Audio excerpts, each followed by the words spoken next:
watch this. Let's go! Papasukin na natin ang Ulo ng mga balita!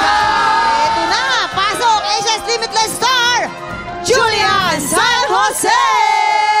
Julie, simple lang to ha. Tatlong tiktropa na may kanya-kanyang kwento ang makakasama natin ngayon. Kailangan mong hulaan ang headline na tumutukoy sa kanilang kwento. Yung isa dyan, panggulo lang yan. Kaya dapat ramdamin mo talaga yung intuition mo, talagang i-feel mo. Narito na ang Ulo ng mga balita! Headline number 1. Misis na mabunganga, pinabarangay ng asawa. Nako, grabe. Ito naman ang ating headline number 2. Nag-concert sa bahay, binato ng kapitbahay. Pinato ng kapitbahay. Sobra naman.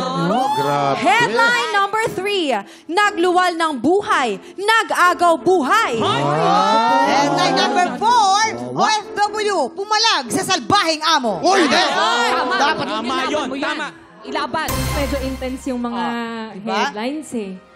Pero, syempre, dun sa headlines na yun, kailangan nating malaman yung bawat storya. Papasukin na natin sila. Madela Regencia from Banaue City. Christine Paner from Nueva Ecija. Lara de la Cruz from Taguig City. Ayan, kitang-kita natin silang tatlo. Oo, tignan mo na silang isa-isa. Isa-isa I-feel para... mo. Okay, eto na. Ready ka na ba? Ipwesto mo na sila! Go! Base sa itsura. Base sa itsura. Unahin ko na si Ate Lara. Oh. Si Ate Lara kasi maraming gold. Parang feeling ko siya yung siya yung mag-concert. Si Ate Christine. Kasi? Nahihirapan ako. Go, Julie! Sige, dito ka na ate. Misis na mabukanga. Ay, mukhang mabunganga pala. Naku, Julie, baka gusto mo magpatulong kina Kuya Pwede ka Kim. magpatulong. Okay. Alam mo, para Sige. depende sa itsura, parang feeling ko si Ate Madel ang pwede dyan sa mabungang. Doon sa OFW, dapat si Lara. Kasi ang OFW, nag-iipon ng ginto yan eh. Oo. Kasi yan ang kanilang sinasanda, binibenta. Pwede rin naman. Kailangan na natin itong madaliin. Tama. Sige, si Ate Lara dito na lang. Pumalag sa OFW, pumalag sa salbahin. Ayun, sa dulo. Feeling ko OFW, galing si salbahin Ate sa amo. sa Okay, Middle si East. Madel ba? Ate Madel. Si Madel uwi na, ganon. Si Ate Madel, iuwi na lang kita. Hindi. Si Ate Madel, Oh, dito ano ka yan? na sa magko-concert. Yan. Pwede. Pwede, no? Pwede.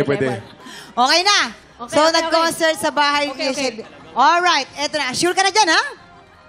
Pwede. Anong sabi ng balita? Ay, meron. Ay, may isa. Meron. Ayon sa balita, may isa sa kanila ang na-match mo ng tama. Kung sino yun, ay mamaya na namin sasabihin.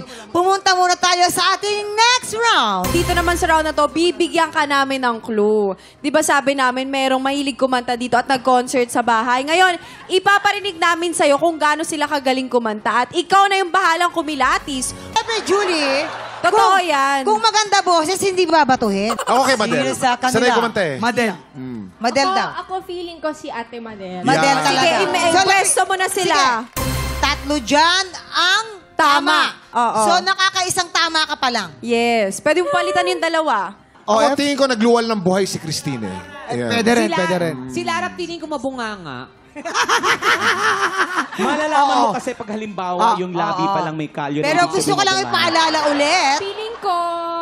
Feeling ko si Ate Madel. Sorry na ate. Palit na lang kayo ni Ate Christine. Naku, ay! Ay! Ay! Ay! Ay! Dito ka ate. Ay! Ay! Ay! Ay! Ay!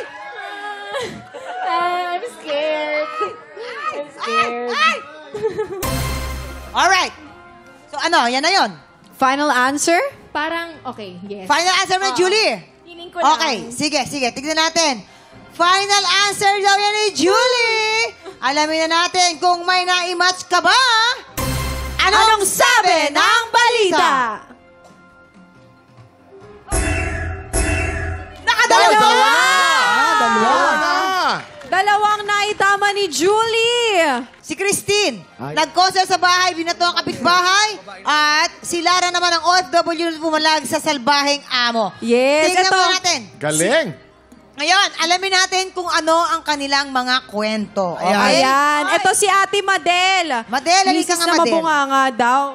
Isa po akong nanganak na nagluwal ng buhay pero nag-agaw buhay po. Dineclare po ng OB ko na konti na lang daw po yung panubigan ko pero 5 cm pa lang po hindi umusal yung tiyan ko. 12 hours na po akong nagli-labor kaya no choice po sila kundi emergency CS ka na. po. Kasi kung hindi po ma-CS baka Oo. yung baby ko. Normal delivery or CS man yan, nakita nyo kung gaano ka-strong ang mga babae. Totoo yan, Diba? Mama. Ayan. Mabuhay ang mga ina. At dahil ate napaikot mo ang uli ni Julian San Jose, meron kang additional cash prize from TikTok Luck! Salamat po sa TikTok. Maraming salamat, Madel. Thank you, thank you. Ayan. Christine, halika si Christian. Nag-concert sa bahay Nag-concert na sa binato bahay. ng kapitbahay. Yung totoo, fake. Ano ba kasi Yung totoo, kinakanta fake. mo? Huwag mo sabihing my way. Hindi po. Meron Ano? po akong anak na mahilig kumanta at sa tuwing kami po ay nagpa-practice ng aking anak, ay doon po namin nararanasan yung binabato yung aming bubong Hanggang ng anong bahay. oras ba kasi Grabe kayo? naman yung Hanggang anong oras? Kasi may policy ngayon eh. Baka ha? naman po alas 5 yan. Sa hapon lang po kami nagpa-practice. Ano na lang ang mensahe mo doon sa mga kapitbahay mo na bumabato ng bahay ninyo? Sana po maging maayos na lang yung lahat at pakinggan nyo na lang po yung boss ng anak ko dahil maganda naman po talaga kanyang boss.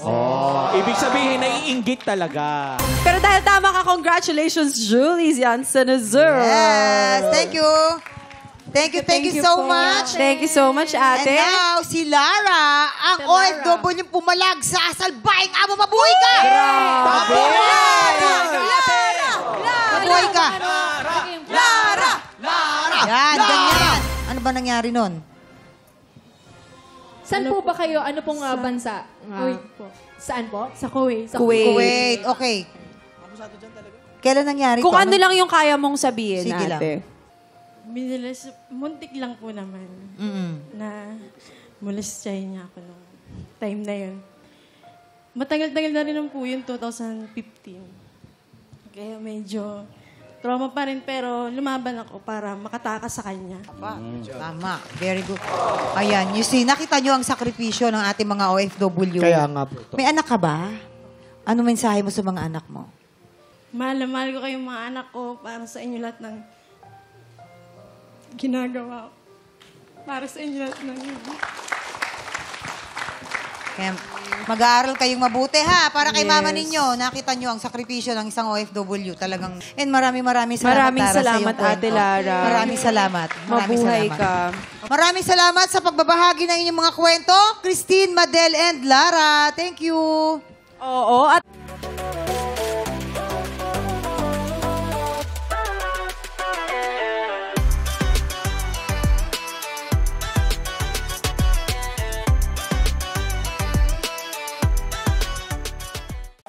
Tropa, pinanood mo hanggang sa dulo itong video na to? Very good ka! For more happy time, watch more TikTok Lock videos on our official social media pages and subscribe to GMA Network official YouTube channel.